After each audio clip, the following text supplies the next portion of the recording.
You just start believing it. And it gets to a point where it affects your thinking, your life, and your health and your well-being. And even, and most importantly, it's what you say to yourself that determines what happens to you also. So if you're telling yourself negative things on a consistent basis, just know negative things will happen. But if you think positive in a situation, things may turn around. And I'm saying this because I learned this through, experiences in my own life. And so I had to look at things differently than what I was looking at them before. And I had to understand that everything is not out to get you. It's not the end of the world. You're not going to die. It's just you're going through a struggle right now. And I must say, not to, throw shade, but struggle is a part of life. Struggle is a part of life. The struggle determines the victory because it really explains the struggle in the first place. The path that you're on, the journey and the destination that you're trying to get to. Tonight I want to discuss the gossip. I don't want to deal with it. You know what I'm saying? No deal with gossip. None whatsoever. I think that some of our problem in terms of relationships, business, and friendships, family as well. If you got something to say to somebody, say it to them. Don't go talk about them. Growing up, I couldn't stand when people would talk about somebody that they both knew that they could probably have a conversation with. But because they're so negative or so into themselves or making themselves look good, because that's what narcissists do, they tend to talk to someone else about you when you're so hard to talk to all of a sudden. Or you may be hard to talk to, but my thing is this: if you're in a relationship with somebody you can't talk to, then I don't see how you have a successful relationship. When things come up and things you hear that's being said, oh, I heard so-and-so said this, or I heard this and this about so-and-so. Well, you need to talk to so-and-so about what you heard. But we tend to harbor other people's, reputation because we want to stay friends with them, or we don't want to lose a connection because we just don't want to ruin what we got going on with the person. And my question is it wrong to divulge a secret to protect someone's honor? And I seen it on Twitter by an author that I'm really inspired by, and I got a few of their books in terms of how to deal with people and situations and what you hear on a regular basis. And so I wanted to read this first article before we go into the EDU and things like that. I wanted to start something different.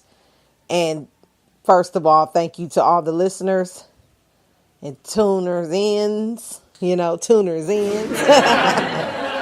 that, listen to the show on a regular basis or check in every once in a while. I do appreciate the support, little or a lot. I do appreciate your support. Gossip to me is like a poison to your drink of water, your nourishment. It's toxic and it has to stop. Probably the person that you're talking about probably has no idea that you feel a certain type of way about them, and you need to put on an alert that, hey, something is going wrong. Something is, terribly going on, and it might affect that person, but are you close enough to that person to really sit down and have a conversation? Because it's not always easy as it looks. So we'll be going through on how to deal with gossip and what things to do and to prevent yourself getting into something that really doesn't have nothing to do with you. So the ethicist says, is it wrong to divulge a secret to protect someone's honor? And you can find that at www.nytimes.com/2014/is-it-wrong-2/divulge-2-protect-someone's-honor.html by Chuck. Oh, here we go with that last name again. Chuck K, I'll say that. But I'm going to give it a shot. Chuck Klosterman. That's what it looks like. If I'm saying it wrong, I apologize. Okay. October 31st, 2014. And it says, I'm an expat living in a country where HIV/AIDS is a severe taboo. My friend, also an expat, was diagnosed with HIV while living here. She received almost no support or therapy of any form. Her attitude and behavior changed as she became ill, and she alienated and frustrated mutual friends. While I knew the truth, I was entrusted with her secret and stayed silent when I heard people badmouth her. Now that she has turned home, I feel compelled to defend her honor. I believe she was judged too harshly, given unfathomable pressure and circumstances. But I also feel obligated to hold on to her secret. Is it acceptable to divulge a secret to protect someone's honor? Name withheld, Cario. What makes this question difficult is the lack of clarity over what your friend meant when she swore you to secrecy. Did she expect you literally to tell no one about this for the remainder of your life? Would she classify even this anonymous letter as a breach of that commitment? Or did she simply mean she didn't want your circle of acquaintances to know of this, at least while she was still in the country? Are you absolutely certain you're the only person who knows this, or might other members of your group or friends be in the same awkward position? I'm going to work from the assumption that your friend intended to place the most abhorrent conditions on you. She told you about her illness with the understanding that you were never to speak of this to anyone under any circumstances, in the present or in the future. And if that is what you're agreed to, the secret should be not divulged, even if your motive is to defend her from criticism. Whenever you tell someone a secret on the condition of absolute secrecy, you place that person in a precarious ethical corner. The individual now will be forced to lie by omission every time the subject is discussed by any other person. This, of course, is an important part of friendship. We must be able to tell private things to people who are close to us, whom we reasonably expect to privilege personal loyalty over social transparency. But forcing someone to hide information inherently limits any expectation of his or her public support. By requiring you to keep this secret, your friend knowingly sacrificed the prospect of your being able to explain her actions to anyone else.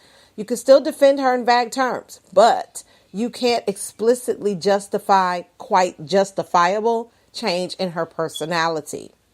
This is something she surrendered when requesting this promise from you. You're being a good friend by keeping her secret and not by criticizing her to other people. But beyond that, your hands are tied, and she was the one who tied them. Playing tort. This past spring, my daughter broke her leg after falling from a piece of playground equipment at her public elementary school. There was no known negligence involved. Most of her medical bills have been covered by our private and medical insurance, except the co-payments for our emergency room and doctor visits. Does the school district or the district's insurance have a responsibility to reimburse us for our out-of-pocket medical bills, or do we chalk this up as a cost of having a child with a playground injury? Name withheld, Chicago. If you pose this question to enough lawyers, I'm certain some of them will insist you deserve financial compensation. But from an ethical standpoint, what you described actually sounds like the world working exactly the way it should. Your kid got hurt playing, as kids sometimes do. It could have happened anywhere, on any random playground. No one in a position of authority was at fault. Your insurance policy covered the care minus the copay, which is how insurance policies operate. You had to pay some money out of your pocket, but it's unreasonable to assume that having a child will not occasionally lead to unwanted expenses. It seems as if all parties did what they were supposed to do here.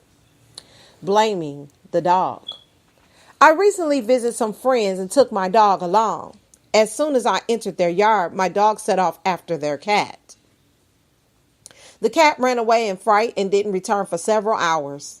The cat was due at the veterinarian's office that afternoon. My friends canceled the appointment, but they were charged a no-show fee.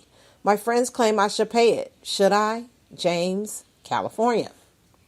Technically, your dog is responsible, but you are responsible for the dog, and the dog has no money and cannot comprehend the meaning of its actions. Moreover, the dog is a dog, and chasing cats is something dogs often do. This is part of the burden of owning them.